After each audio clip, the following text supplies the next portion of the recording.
Vamos lá. Lembra da lei que eu falei dos notários? Do pessoal lá dos cartórios, que são responsabilizados de forma subjetiva? Anota aí. A lei 13.286 de 2016.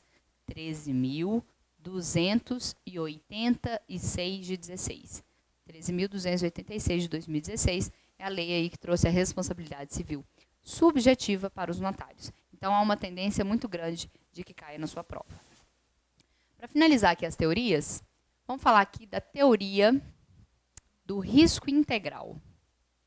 Teoria do risco integral. Olha o nome desse negócio. Teoria do risco integral. O Estado assume integralmente o risco pelo dano. O Estado assume integralmente o risco pelo dano. O que significa? Significa que, nesse caso da teoria do risco integral, o Estado ele responde de forma objetiva. A responsabilidade ela é objetiva.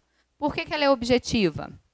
Porque não há que se falar em dolo ou culpa, porque o Estado está assumindo o risco pelo dano. Então, vamos até aqui, ó, teoria do risco. Teoria do risco administrativo ela não é objetiva? Discute-se apenas o nexo causal? Discuto o nexo causal. Ou seja, não discuto dolo ou culpa. Só que por que ela é integral? Esse nomezinho integral significa que o Estado ele não pode se valer, ele não pode alegar as chamadas excludentes de responsabilidade ou de ilicitude. O Estado não pode alegar as chamadas excludentes de responsabilidade. Então, ela é objetiva, porque ela é teoria do risco. E por que integral? Integral porque, nesse caso, o Estado não alega as chamadas excludentes de ilicitude, as chamadas excludentes de responsabilidade, que seria caso fortuito, força maior, culpa exclusiva da vítima.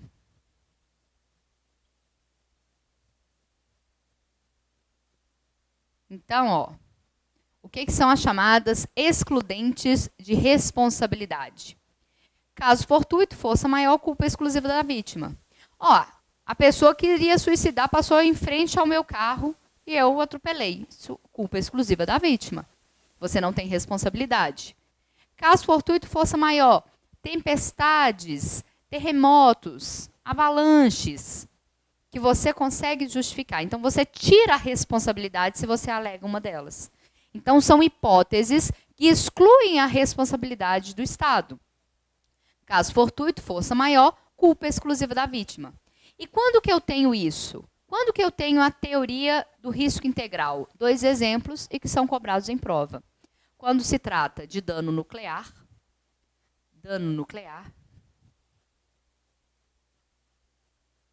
artigo 21, deixa eu colar aqui, artigo 21, inciso 23, a linha D, 23D da Constituição, ok? Dano nuclear, dano ambiental. Artigo 225 da Constituição. Então, essas são as 2 hipóteses em que eu tenho risco integral, ou seja, a responsabilidade ela é objetiva do Estado. Ela é objetiva do Estado. Ou seja, ele não pode alegar nenhuma dessas excludentes. Quais são as hipóteses? Dano nuclear e dano ambiental. Lembra aquele acidente nuclear que existiu em Goiânia com o Césio? Césio 22, eu acho que era isso. Esse dano nuclear, o Estado de Goiás foi responsabilizado porque ele deveria ter fiscalizado e não fiscalizou. Agora, não adianta que o Estado alegue caso fortuito, força maior, que foi culpa exclusiva da vítima. Por quê? Alguns moradores entraram no local, era um laboratório abandonado, que existia um material radioativo brilhando. Então, eles foram lá, parece que alguns moradores do bairro e alguns catadores também. E foram e pegaram aquilo ali, achando que era material precioso, que era bonito. E houve uma tragédia nuclear. Por quê? todos ou vieram a óbito ou tiveram sequelas enormes em razão desse produto radioativo. Então, não me importa se foi culpa exclusiva deles que eles entraram lá e pegaram. O Estado ele foi omisso, não me importa. Então, dano nuclear, o Estado sempre responde de forma objetiva e também no caso de dano ambiental. Aquele desastre em Mariana, no estado de Minas Gerais. O Estado de Minas Gerais vai responder de forma objetiva e não me venha alegar que foi culpa exclusiva da Samarco, ou que houve caso fortuito ou força maior, houve um tremor de terra, não me importa. Dano ambiental, o Estado é responsabilizado na forma do risco integral. Beleza? Só para a gente fechar, observação. As excludentes de responsabilidade, uma observação. As excludentes de responsabilidade, elas são alegadas em todos os tipos de responsabilidade. Elas são alegadas tanto na teoria da culpa administrativa, quanto na teoria do risco administrativo. Ou seja, tanto na responsabilidade subjetiva, quanto na objetiva.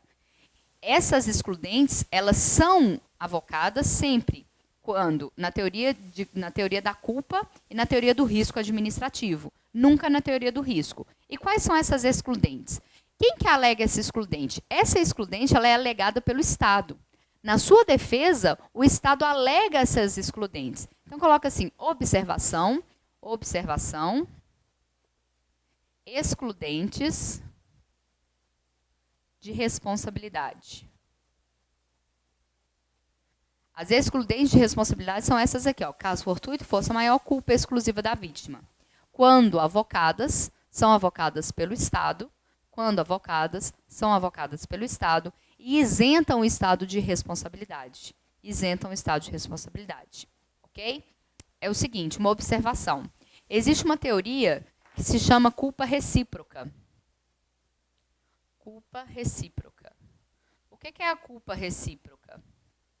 Na culpa recíproca, os dois erraram, tanto vítima quanto o Estado. Os dois têm culpa, tanto o Estado quanto a vítima. Mas, quando você alega culpa recíproca, isso não exclui a responsabilidade. Anota no seu caderno. A culpa recíproca não exclui a responsabilidade do Estado nem da vítima. A culpa ela vai ser compartilhada e o efeito que ela traz é pecuniário. Por quê?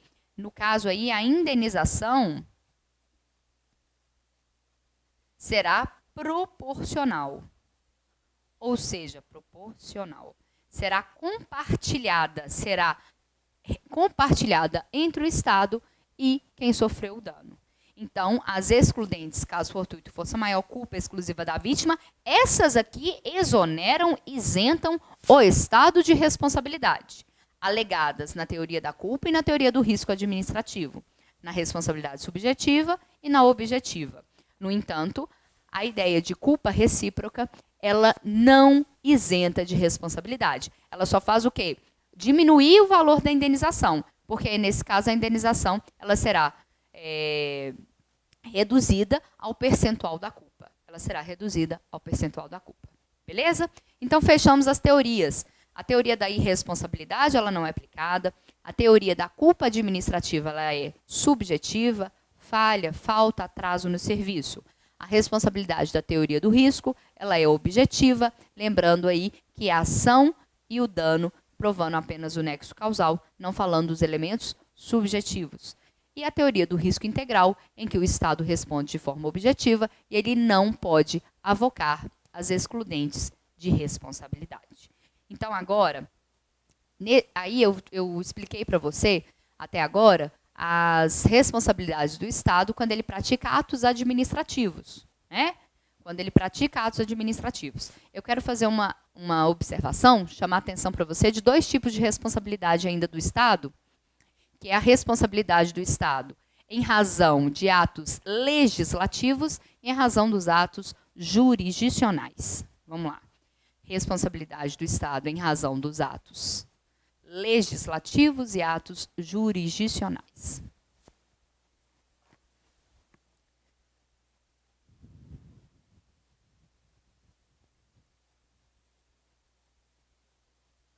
Quando o Estado ele elabora a lei, quando ele está aí no exercício da elaboração da lei, ele pratica ato ilícito? Em regra, não. A regra é que no exercício do processo legislativo, não há que se falar em responsabilidade civil do Estado. A regra é que no processo legislativo não há que se falar em responsabilidade civil do Estado. No entanto, se ocorre dois casos, nós podemos ter responsabilidade civil do Estado. Quando? Quando se tratar de lei inconstitucional declarada pelo Supremo, lei inconstitucional declarada pelo STF em controle concentrado de constitucionalidade, e quando se tratar das chamadas leis de efeito concreto.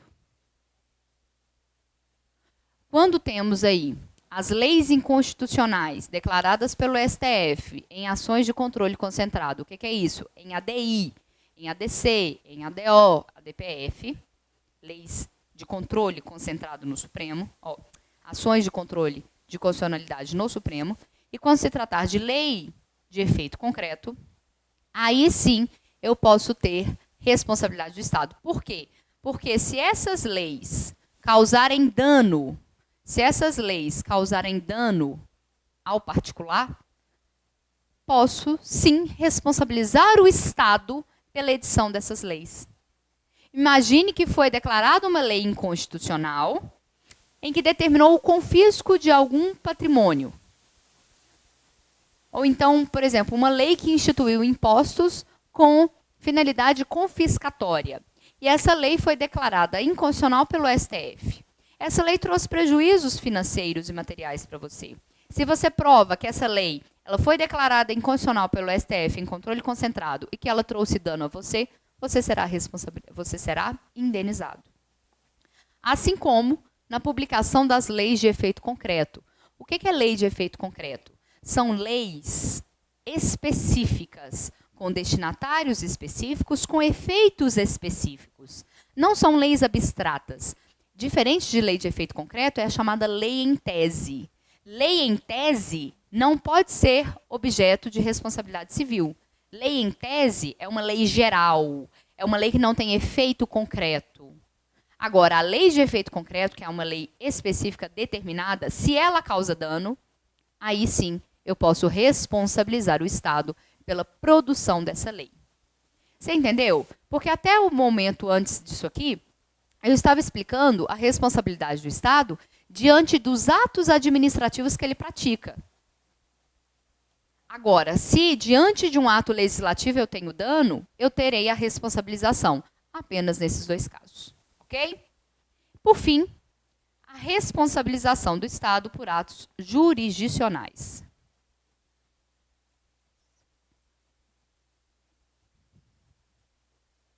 Responsabilidade civil do Estado por atos jurisdicionais. Em regra, pessoal, o Estado também ele não é responsabilizado quando no exercício da atividade jurisdicional. No exercício da atividade jurisdicional, o Estado ele não é responsabilizado. Imagine que você ficou chateado com o juiz que lhe proferiu uma sentença que você não gostou. Aí você vai lá e demanda o Estado querendo indenização, porque a sentença foi prejudicial a você. Não, isso não acontece. Você vai recorrer. Se você não concorda com uma sentença, com um ato judicial, você vai lá e recorra. Apele, agrave, interponha recurso especial extraordinário. Não responsabilize o Estado em razão disso. Então, a regra... Gente, novamente, isso aqui é exceção, tá? A exceção é a responsabilidade. A exceção é a responsabilidade, porque a regra é a teoria da irresponsabilidade por esses dois atos. Aqui no ato jurisdicional só tem um caso em que o Estado será responsabilizado pelos atos jurisdicionais. Qual seja? Quando se trata de erro judicial ou erro judiciário. Artigo 5º, inciso 75 da Constituição. Artigo 5º, 75 da Constituição. Ele diz o seguinte: aquele que for condenado na esfera criminal,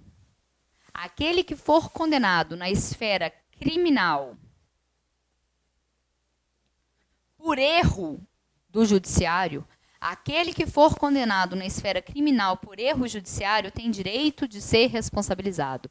O Estado responde pelo erro criminal, ou seja, pelo erro judicial praticado em processos criminais. Quem é preso por engano? Homônimo. Tem o homônimo. Vários José da Silva. José da Silva ele foi preso, só que era outro José da Silva que deveria ter sido. Tem gente que fica anos preso em razão de erro do judiciário. Ou a liberdade provisória já venceu, já foi expedido ao alvará e ele não foi solto. Quando se trata, então, de erros judiciais como prender errado, não soltar, não conferir a liberdade provisória, o habeas corpus, por exemplo, quando é determinado, nesse caso, sim, o Estado responde. Beleza? Então, em regra, esses atos, eles não são de responsabilidade, não geram responsabilidade civil do Estado por dano. Agora, se provocar dano, essas duas leis, e quando se tratar de dano provocado por erro judicial, aí sim eu terei a responsabilidade civil do Estado. Beleza? Então tá joia.